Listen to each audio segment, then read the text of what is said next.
মানুষ তো বটেই, গরমে নাজেহাল হচ্ছে বন্যপ্রাণীরাও। যে কারণে গরমে রেহাই পেতে এবার বন্যপ্রাণীরাও ওআরএস খাচ্ছে। আবার তাদের জন্য ব্যবস্থা করা হয়েছে এয়ার কুলার, বরফের। গত কয়েক সপ্তাহ ধরে তীব্র দাবদাহে নাজেহাল মানুষ। শিলিগুড়ির তাপমাত্রা ছাড়িয়েছে ৩৫ ডিগ্রি। এই প্রখর গরমে মানুষের পাশাপাশি নাজেহাল হয়ে পড়ছে শিলিগুড়ির বেঙ্গল সাফারি পার্কের পশু পাখিরাও। তাই এবার তাদের কথা মাথায় রেখে একাধিক বিশেষ ব্যবস্থা নিল বেঙ্গল সাফারি কর্তৃপক্ষ। বেঙ্গল সাফারি পার্কে পশু পাখিদের খাঁচায় একাধিকবার স্নান এবং খাবার জলের পাশাপাশি দেওয়া হচ্ছে ওআরএস। বিভিন্ন পশুর খাঁচার সামনে ও ভেতরে এয়ার কুলারের ব্যবস্থাও করা হয়েছে। জল ঠান্ডা রাখতে জলের মধ্যে দেওয়া হচ্ছে বরফ। পশু পাখিদের স্বাস্থ্যের দিকে নজর রাখতে ২৪ ঘন্টা নজরদারি চালাচ্ছে পার্ক কর্তৃপক্ষ ও চিকিৎসকেরা। গরমের জন্য খাদ্য তালিকাতেও বেশ কিছু পরিবর্তন আনা হয়েছে। বিভিন্ন ফল যেমন তরমুজ, আপেল, কলা ও ভিটামিন সিও দেওয়া হচ্ছে পশু পাখিদের। তাদের এনক্লোজারেও বিশেষ ছাউনির ব্যবস্থা করা হয়েছে। গরমে পার্কে বিদ্যুৎ বিভ্রাট ঘটলে ব্যবস্থা করা হয়েছে জেনারেটরের। বেঙ্গল সাফারি পার্কের ডিরেক্টর জানান, সাধারণ মানুষের সঙ্গে বন্যপ্রাণীদের ইমিউনিটির একটা বড় পার্থক্য রয়েছে। তাই এই সকল প্রাণীদের জন্য আরো বেশি যত্ন নিতে হচ্ছে। বন্যপ্রাণীদের নিয়ে এখন আগের থেকেও বেশি সতর্ক হচ্ছে বেঙ্গল সাফারি কর্তৃপক্ষ। এই সময় বাতাসে জলীয় বাষ্পের পরিমাণ কম হলে সাধারণত শরীরে ডিহাইড্রেশন হয়। তাই পানীয় জলের পাশাপাশি দেওয়া হচ্ছে ওআরএস। এছাড়াও যেসব ফলে জলের পরিমাণ বেশি সেই ফলগুলিও দেওয়া হচ্ছে পশু পাখিদের। বিশেষ নজরদারির ব্যবস্থাও রয়েছে। বেঙ্গল সাফারিতে বিভিন্ন রকম স্পিসিস আছে। এবছর একটু গরম বেশি আছে, এর জন্য আমরা বিভিন্ন স্পিসিসকে বিভিন্নভাবে আমরা হ্যান্ডেল করতে হবে। বেশিরভাগ এটা ইস্যু হয় ওদেরকে ডিহাইড্রেশন হয়, অ্যাজ ওয়েল অ্যাজ ওটার জন্য ওদেরকে ইনডাইজেশন হয়, এরকম হয়ে থাকে। এটা আমরা জেনারেলি যেভাবে অ্যাকশন নিচ্ছি ওদেরকে continuously 24 hours drinking water supply করা। এটা প্রথম। এটা আমরা ফ্রিকুয়েন্টলি আমরা সবাই চেকিং করে সবাই ফ্রেশ ওয়াটার ক্লিন ওয়াটার সবই জায়গাতে পাইপড ওয়াটার আছে এখানে, ওটা কোনো অসুবিধা কিছু নেই। ওয়াটার হোল আছে, ওয়াটার হোলে সবসময় জল থাকে, এখানে সবসময় জল থাকে। প্রত্যেক দিন আমরা 2 বার ওটা চেঞ্জ করে, এটা সবই জায়গাতে হচ্ছে। মিনিমাম আমি এটা বলছি 2 বার।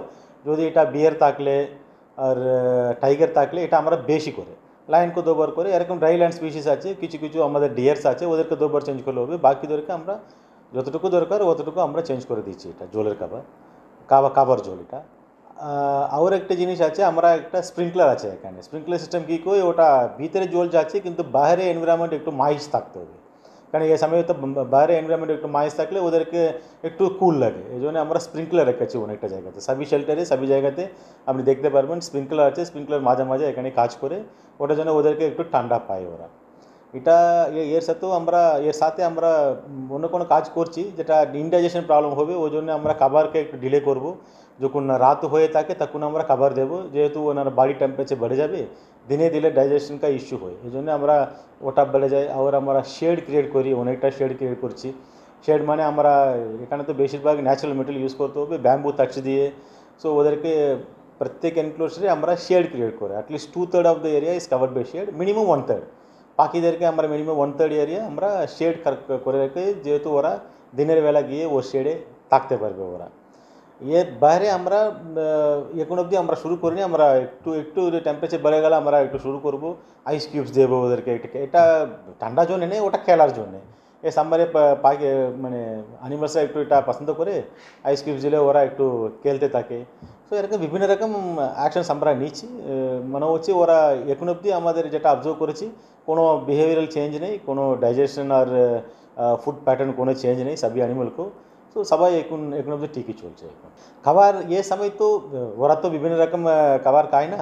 সো মিট যারা আছে ওদেরকে মিটে দিতে হবে। ফর এক্সাম্পল বিয়ারকে আমরা ঠান্ডা ফ্রুটস দিতে পারবো। এখন দরমুজ দিচ্ছি আমরা বেশি, যেটা জল পাই না। দরমুজ আর কী বলবো, ক্যারেট বেশি দিচ্ছি আমরা, ফ্রুটস বেশি দিচ্ছি। এখন যেটা হেরবিওর্স আছে ওদেরকে ফ্রুটস বেশি দিচ্ছি। কুলারও আছে, আমরা কুলারও রেখেছি সবই শেল্টারকে সামনে। আমরা একটা ওয়াটার কুলার কন্টিনিউয়াসলি চলছে। এটা সবই যেটা আমরা করছি এটা ডাক্তারসের অ্যাডভাইস নিয়েই আমরা করছি, কেন ডাক্তাররা বেশি জানে। ওদের অ্যাডভাইস নিয়ে আমরা ये सभी করি। মনিটরিং আমাদের কন্টিনিউয়াস মনিটরিং সবই অ্যানিমেলকে আছে এখানে, 24/7 সবই অ্যানিমেলের মনিটর আছে। সো আমাদের সিসিটিভি ক্যামেরা সবই জায়গাতে লাগানো আছে।